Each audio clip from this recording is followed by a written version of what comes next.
कभी सोच के देखा है बाप और बेटे में ऐसी दूरियाँ क्यों बढ़ जाती हैं, या फिर बेटा शादी के बाद अपने माँ बाप को से दूर क्यों हो जाता है, अलग क्यों हो जाता है, छोड़ क्यों देता है? तो इसका जवाब मेरे पास नहीं है, क्योंकि मेरी शादी नहीं हुई एंड आई डोंट थिंक कि मैं ऐसा कुछ करूँगा। बट जब मैंने बागवान मूवी देखी तो मुझे इस टॉपिक का अराउंड एक काफ़ी बेहतरीन और प्रोफाउंड नज़रिया मिला, जहाँ बेसिकली सबको लगता है, जब वो कहानी देखते हैं तो उन्हें लगता है कि भाई राज मल्होत्रा विक्टिम था इस पूरी कहानी का, बट एक तरह से राज मल्होत्रा भी इस कहानी का विलन था। अब कैसे था, क्यों था, आज के एपिसोड में हम यही जानने की कोशिश करेंगे।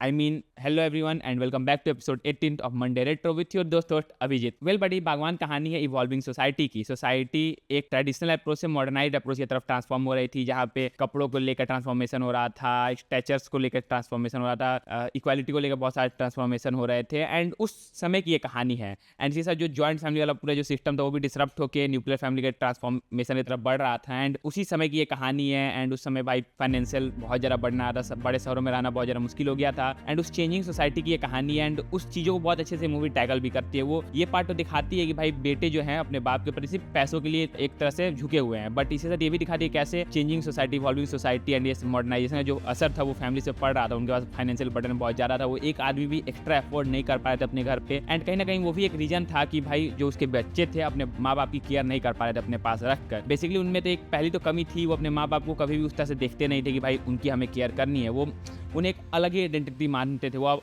उन्हें अपना कभी मानते ही नहीं थे। एंड दैट्स वाई वो हमेशा उस चीज़ से रिवर्ट बैक करते थे कि भाई हमें उनकी केयर करनी पड़ेगी। वो कभी उस चीज़ को थॉट में नहीं लाते थे। वो कभी अपने माँ बाप के वैल्यूज़ को समझ नहीं पाए, मतलब उनके हार्ड वर्क्स को, उनके सेक्रीफाइसेस को कभी समझ नहीं पाए। एंड कहानी को बहुत अच्छी तरह से दिखाया गया। मतलब जनरली जब बच्चे बड़े होते हैं तो अपने माँ बाप के सेक्रीफाइसेस को, उनके प्रॉब्लम्स को, उनकी परेशानियों को बहुत अच्छे से समझते हैं। उन्हें रियलाइज़ होता है बहुत सारे बच्चों को कि भाई हमें माँ बाप को एक अच्छी लाइफ देनी है। बट राज मल्होत्रा के बच्चों को कभी वो रियलाइजेशन हुआ ही नहीं। एंड कहीं ना कहीं इसमें राज मल्होत्रा की काफ़ी बड़ी वाली गलती है। बट उसी गलती को साइड हटाते हुए हम ये भी देखें जिस तरह से वो फाइनेंशियली मैच्योर हो गए, बट वो इंटेलेक्चुअली वही बच्चे रह गए। मतलब वो ऐसे बस एक प्रीडेटर की तरह बन गए, उन्हें बस पैसे चाहिए एंड दैट्स इट। एंड वो एज ए ह्यूमन कभी इवॉल्व भी नहीं कर पाए। इवॉल्विंग सोसाइटी एक रीजन हो सकती थी, बट उनका जो ह्यूमन नेचर था उस इवॉल्विंग सोसाइटी के साथ खत्म हो गया। उनका जो ह्यूमनाइजेशन था वो पूरी तरह से खत्म हो गया। एंड दैट्स वाई उन्हें जो भी किया अपने माँ बाप के साथ वो उसका नतीजा था। सो बेसिकली कहानी में जो बॉन्ड है राज मल्होत्रा उसके बच्चों के बीच, वहाँ पे emotional bond, emotional connection, moral upbringing काफ़ी ज़्यादा लैक करती है। एंड उनके बीच में एक इमोशनल बॉन्ड नहीं है जो कि लॉन्ग लास्टिंग हो। ठीक है भाई, एक रिश्ता है, बाप बेटे का रिश्ता है, बट वो रिश्ता इतना स्ट्रांग नहीं है ना कि भाई दोनों एक दूसरे मर मिटने को तैयार हो। ऐसा कुछ नहीं है। मतलब मे भी उनके चाइल्डहुड में कुछ ऐसा हुआ हो, या फिर राज मल्होत्रा उतने बच्चों को उतना ज़्यादा समय ना देता हो जितना देना चाहिए था। एंड दूसरी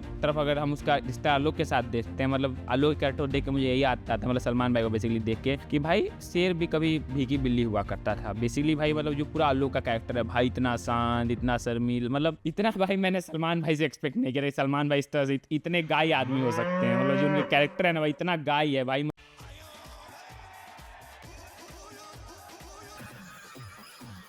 ऐसे कैसे बोल दिया?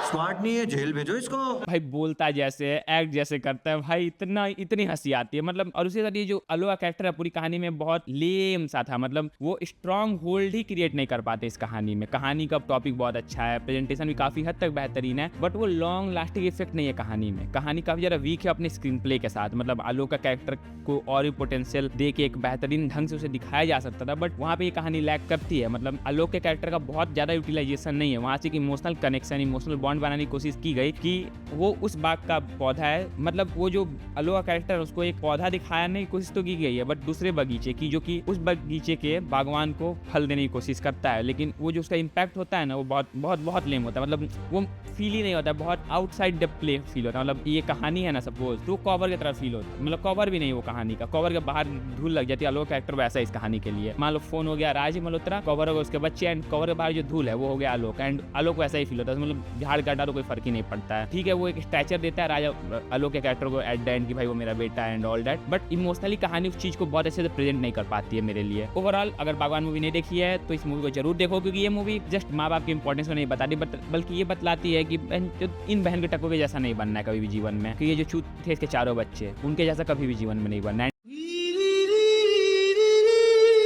जेल भेजो इसको। ये कहानी इसीलिए देखो कि भाई उनके तरह नहीं बनना है तुम्हें। इससे क्या सीखते हो क्या नहीं सीखते हो भाई भाड़ में जाए, बट तुम ये जरूर सीखोगे भाई इन हरामियों जैसा नहीं बनना है तुम्हें अपने जीवन में। And that's it. अगर भाई इस वीडियो से एग्री करते हो तो शेयर करो, अगर नहीं करते हो तो चलो कमेंट में भाई एक डिबेट शुरू करते हैं। बाकी बी अल्फा बी क्रिटिक।